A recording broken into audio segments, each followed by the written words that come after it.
سلام بر همه دوستا و همه انسان هایی که به علاقه بسیار زیاد به پخت و پز و آشپزی دارن. به همگی مردم جهان سلام تقدیم میکنم.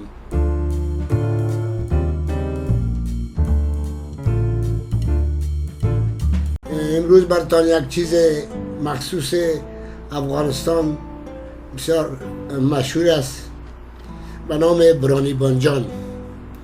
این برانی بانجان به این قسم بر شما پخته میکنم و این مسائل هایی که به چهار طرف مانده هر کدامشان بانجان سیاس، بانجان رومیس، مرچ سرخ است، سیر است، مرچ مساله دار افغانستان است که خودم درست میکنم، ریحان است، ماس چکه به زبان افغانستان و زبان فارسی به نام ماس کیسه‌ای و ایام خروط ایرانی است به نام یست شمشاد که اینا همه با اون مخلوط میشه و ایام گشنیش خشک است که همراه این مساله پخته میشه. من برای تمام شما تقدیم میکنم و شروع میکنم به کار خود. اول بانجان میگیرم به یک اندازه میبرم، به می اندازه که میبرم باید کلش به یک سایز باشه.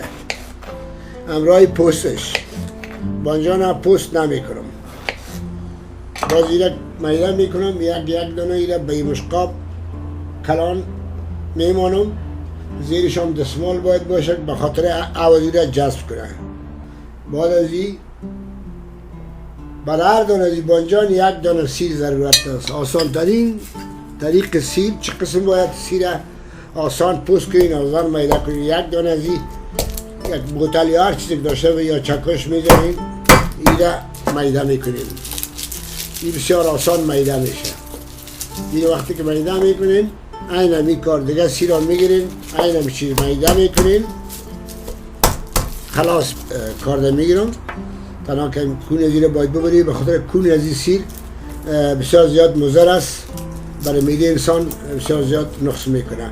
باید کون سیر وقتی که کون زیر میکنین بعد از او این سیرا بسیار باسانی پاک میشه. برای هر دانه بانجان باز تکرار میکنم یک دانه سیر ضرورت است. این حال ما از اینجا میریم به طرف آشپزخانه. به طرف آشپزخانه میریم و شروع به پخت و پز انشالله شروع میکنیم. اول روغن میندازیم، کراهی رو میمونیم به مقدار اندازه که ضرورت داریم. بعد از او یک دانه از این به اینجا ساس رو میمونیم و آتشش باید یک ذره گرم باشه و آتش هم زیاد تیز باید نباشه. یک دانه میچینیم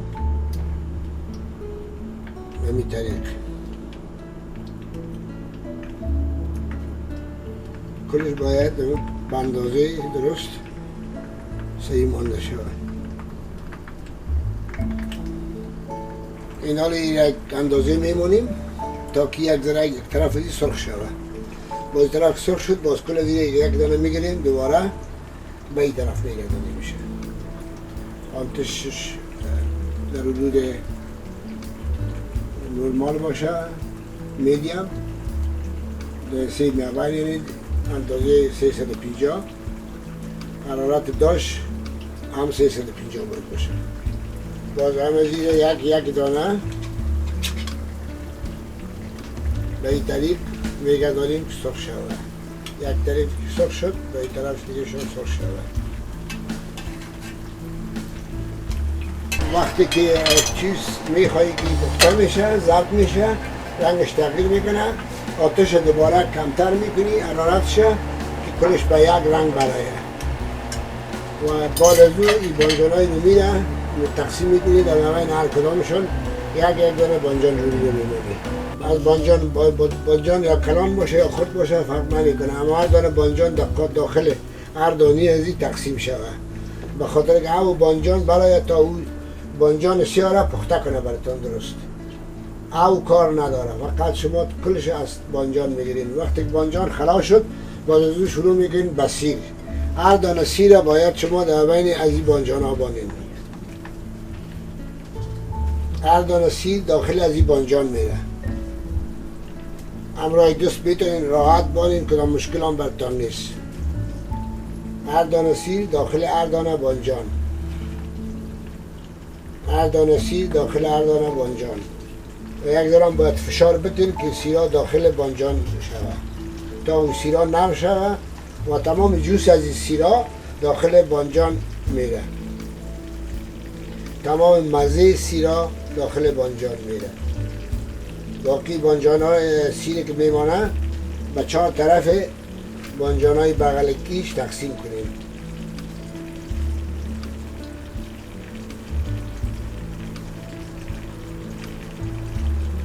این شد برانی بانجان افغانی. دیگه ای فقط مساله آخر کار داره که بعد از پخته شدن 10 دقیقه این برتان بخی پخته میشه و مکمل شما میتونین این را نوش جان کنین. تمام شد.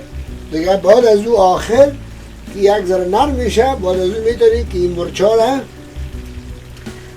میخورین، وردارین بخورین، اگر ندارین میتونین این مرچا را پس وردارین. در وقت آخر که پخته میشه نزدیک به پخته شدن از این مرچا فقط مانده میشه. اینا یک بریک میگیریم. بعد از او 10 دقیقه بعد انشالله دوباره هم تمام شما رو میبینیم. واقعیت از مادر یاد گرفتیم و از جایی که وقت مسافرت میکردیم در خود افغانستان، در ترکیه، در کشورهای ترکمنستان، اینجا بانجان سیار بسیار مشهور بود. در ایران و مشهورترینش واقعیتش در افغانستان بود که بهترین مواد غذایی را داشتن و خوبترینش هم پخته میکردن. و از زیادترش کوشش مادر بود که زیادتر علاقه پیدا کنم و باشپزی و بگیر نمان اینو یاد گرفتیم. انشاءالله بازدگان برتان یاد بیتم از این که خوبتر، از این که بهتر. این حال وقتی که خلاص به ایسا میرسیم این مرچا را میگیریم تقسیم میکنیم، در هر سه یک دانه میمونیم. خوب سعی کنیم به چی ترتیب باید باریم مرچا که مرچ زیاد پخته نشه، تون زیاد نشه. همین ترتیب این مرچا را میمونیم. اگر کس علاقه داشت بخوره، اگر علاقه نداشت میتونه که اون طرف برده. اما باز علاقه بسیار زیاد دارن با مرچ و بر صحت بدن انسان هم مثل دواست. نوش جانتان بخورین و این مرچه که خوردم میبینین بازی نخورین، بسیار تند است. اینجا برتان میمونم اگر علاقه داشتین بخورین، به چوچکی بازی نخورین. هرچی که تیز است همونقدر ریز است، بسیار زیاد تیز است. بعد از یک ذره وقت میگیریم، به اندازه سرپوش از این کارش میکنیم، در سر از این میمانیم. این یک تفت 5 دقیقه‌ای میتیم. 5 دقیقه گذشت، 5 دقیقه دیگه باید این تفت بکنیم و این را باید رقم میبانیم که این چیز نشه، تفت ازش بیرون نبره. یک دانه مشقاب سرش میمانه به این ترتیبی که من درست میکنم، هیچ کدام مشکلی نیست. 4 دقیقه دیگه مانده که اینجا باشه. بعد از او اونا 350 میزنیم، بعد از او 15 دقیقه داخل اول میمونیمش. بعد از او دیگه نوشیجان میکنیم، بعد از او سر میشان برتان نشان میکنیم. این رو میگیریم داخل داش میمونیم.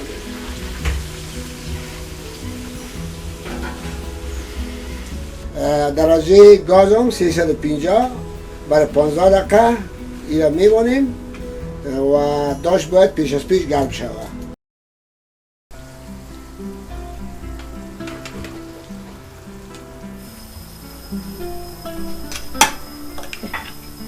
یک قاشق قروت بندازیم، 2 قاشق هم از چکه یا را مخلوط میکنیم هر دوشه. یک ذره نمک بندازیم، یک ذره نمک دیگه بندازیم یا را هر دوشه مخلوط میکنیم. به این طریق کلش حل شود. باز خوب حل شد، باز این را مشقاب میگیریم، به غوری کلان به این طریق درست میکنیم، یا ایشو میبریم بالا، ایشون پایان.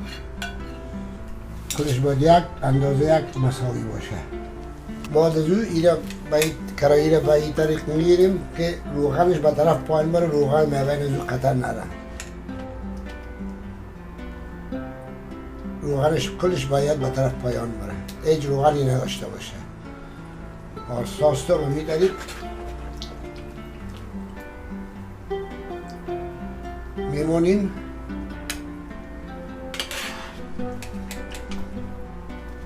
فقط یادتان باشه که روغنش قطعا نپرتین، چون خودش داخلش یک اندازه روغن داره. این برای 10 نفر بس است. 10 نفر هم غذی بخوره، همراه نان خشک، همراه برنج سفید، همراه پلاو، هر چی که بخورین میشه همراهش خوده شود. روغن قطعا نمیندازیم.